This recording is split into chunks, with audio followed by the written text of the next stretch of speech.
লালু খুব মজা করে ঘাস খাচ্ছিল। তখনই হঠাৎ এক সিংহ লালুর সামনে চলে আসে। তখনই তার মা তার বাচ্চাকে বাঁচাতে দৌড়ে চলে এসে সিংহের সাথে লড়াই করতে শুরু করে। তারপর লালুকে তার মা বাঁচায়। লালু এবং তার মা সারাদিন জমিতে চাষ করত, ফসল ফলাতো, জমিতে পানি থাকে। একদিন এক হারামি বান্দর হাতে তলোয়ার নিয়ে এসে সব ভুট্টা কেটে নষ্ট করতে শুরু করে। বান্দর লালুর মাকে মেরে ফেলে। তখন লালু এই সব দেখে জোরে জোরে কান্না করতে থাকে। কান্না করতে করতে পুলিশকে ফোন দেয়। পুলিশ লালুর কথা শোনে। তারপর পুলিশ এসে বান্দরকে গ্রেফতার করে নিয়ে যায়।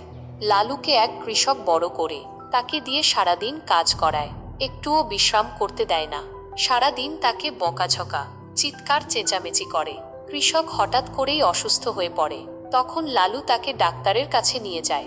কৃষক তখন তার ভুল বুঝতে পারে, কিন্তু কৃষক অসুস্থ হওয়ার কারণে কিছুদিন পর মারা যায়। তখন লালুর সাথে মাংরু নামক এক ছেলের বন্ধুত্ব হয়। মাংরু আগে থেকেই চিকন ছিল, আর লালু না খেয়ে চিকন হয়ে গিয়েছে। একদিন লালু এবং লালুর বন্ধু মাংরু বাগানে চলে যায়। তখন মাংরু এবং লালু খুব ফল খেতে শুরু করে। আস্তে আস্তে লালু এবং মাংরু শক্তিশালী এবং বলবান হতে শহরে আসে। শহরের লোকজন তাদেরকে দেখে অবাক হতে লাগলো।